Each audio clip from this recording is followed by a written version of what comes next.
Shalom Bapak Ibu, Oma Opa, PKLU GPIB yang diberkati Tuhan Yesus Kristus dimanapun berada. Kiranya damai sejahtera, sukacita dan berkat Tuhan senantiasa melimpah atas kita semua. Saya Newayan Ginitri, anggota PKLU GPIB Jemaat Immanuel Bung Karno Mataram, mengucapkan selamat pagi, selamat berjumpa dalam program saya dan PKLU GPIB membaca Alkitab bersama edisi Senin 25 Maret 2024.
Sebelum kita membaca dan merenungkan firman Tuhan pada pagi hari ini, mari berdoa.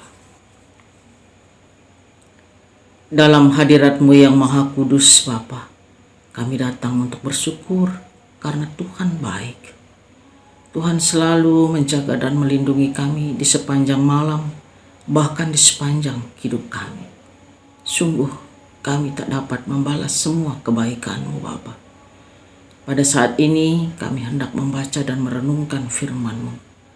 Ampuni kami yang berdosa ini, dan urapi kami dengan kuasa Roh Kudus-Mu, agar kami mengerti tentang kebenaran firman-Mu dan taat melakukan setiap kehendak-Mu. Dalam nama Tuhan Yesus Sang Firman yang hidup, kami berdoa. Amin. Pembacaan firman Tuhan pada pagi hari ini dari kitab Perjanjian Baru, kitab Yohanes pasal yang ke-12 ayat 20 sampai 32 yang menyatakan,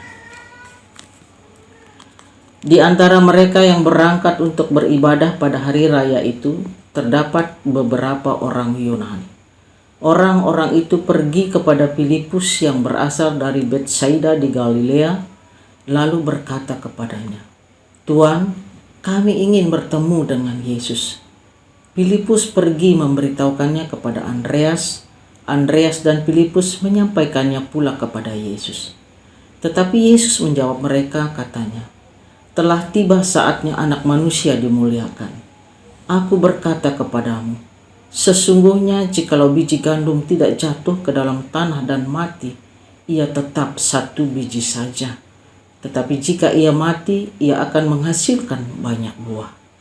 Barang siapa mencintai nyawanya, ia akan kehilangan nyawanya. Tetapi barang siapa tidak mencintai nyawanya di dunia ini, ia akan memeliharanya untuk hidup yang kekal. Barang siapa melayani aku, ia harus mengikut aku, dan di mana aku berada, di situ pun pelayanku akan berada. Barang siapa melayani aku, ia akan dihormati Bapa. Sekarang jiwaku terharu, dan apakah yang akan kukatakan? Bapa, selamatkanlah aku dari saat ini? Tidak, sebab untuk itulah aku datang ke dalam saat ini. Bapa, muliakanlah nama-Mu. Maka terdengarlah suara dari sorga, aku telah memuliakannya dan aku memuliakannya lagi. Orang banyak yang berdiri di situ dan mendengarkannya berkata bahwa itu bunyi guntur. Ada pula yang berkata, seorang malaikat telah berbicara dengan dia. Jawab Yesus, suara itu telah terdengar bukan oleh karena aku, melainkan oleh karena kamu. Sekarang berlangsung penghakiman atas dunia ini. Sekarang juga penguasa dunia ini akan dilemparkan keluar. Dan aku, apabila aku ditinggikan dari bumi, aku akan menarik semua orang datang kepadaku. Demikian pembacaan Alkitab. Bapak Ibu PKLU GPIB yang diberkati Tuhan, renungan firman Tuhan pada pagi hari ini melalui Sabda Bina Umat diberi judul Melihat dan Mendengar.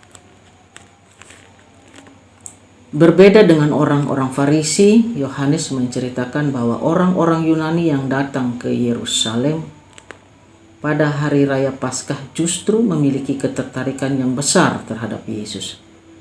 Terbukti mereka meminta kepada Filipus, salah satu murid Yesus, agar dapat bertemu langsung dengannya. Yohanes sengaja menggunakan kata Yunani horao untuk menegaskan intensi orang-orang Yunani yang ingin melihat Yesus dan mendengar pengajaran. Merespon kerinduan orang-orang Yunani, Yesus menyatakan bahwa telah tiba saatnya ia akan dimuliakan. Dengan menggunakan perumpamaan biji gandum yang jatuh ke dalam tanah dan mati demi menghasilkan banyak buah, Yesus merujuk pada penderitaan dan kematiannya sebagai pemuliaannya. Demikianlah Yesus memahami kemuliaan dalam perspektif salib yang segera akan ditanggungnya. Pemahaman itu ditegaskan oleh suara Bapa dari sorga. Aku telah memuliakannya dan aku akan memuliakannya lagi. Pertanyaannya, apakah orang-orang Yunani dan murid-murid Yesus yang melihat dan mendengarnya memahami arti perkataannya? Tampaknya tidak. Yohanes bersaksi bahwa murid-murid barulah mengerti perkataan Yesus setelah kematian, kebangkitan, dan kenaikannya. Kisah ini mengingatkan kita dua hal. Pertama, melihat dan mendengarkan Yesus bukanlah sekedar proses alamiah semata, melainkan aktivitas spiritual yang melibatkan nalar dan iman. Tanpa keduanya tidak ada pengertian yang benar. Kedua, kemuliaan surgawi akan diterima oleh mereka yang karena mengasihi Bapa dan sesamanya menanggung penolakan, penderitaan, bahkan kematian. Demikianlah kemuliaan versi Yesus berbeda dengan versi dunia. Di era digital ini banyak orang berlomba mencari kemuliaan dengan mengekspos dan mengeksploitasi informasi. Menginsafi fenomena ini, sebagai murid Yesus, kita diingatkan agar berhati-hati dalam memanfaatkan media sosial di mana aktivitas melihat dan mendengar berlangsung intensif. Dengan begitu, kita terhindar dari candu kemuliaan sesaat.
Sebagai penutup pada renungan kita pagi hari ini, mari kita berdoa. Terima kasih Bapa atas pimpinan dan tuntunan-Mu sehingga kami dapat menyelesaikan pembacaan dan perenungan firman-Mu pada pagi hari ini. Mampukan kami untuk dapat melakukan kehendak-Mu sesuai dengan firman-Mu. Kami serahkan seluruh kehidupan kami dalam tangan kuasa. Kami juga berdoa untuk program dan kegiatan Dewan PKLU GPIB agar tetap setia dalam tugas pelayanannya untuk hormat dan kemuliaan nama-Mu. Demikian pula akan kehidupan bangsa dan negara kami. Mohon berkat bagi para pemimpin negeri ini, dari pusat sampai ke daerah di mana kami tinggal masing-masing. Kiranya mereka dapat melaksanakan tugas kenegaraan mereka dengan takut akan Tuhan. Inilah doa kami, dengar dan jawablah doa kami sesuai dengan kehendak-Mu Bapa. Terpujilah nama-Mu kekal selama-lamanya.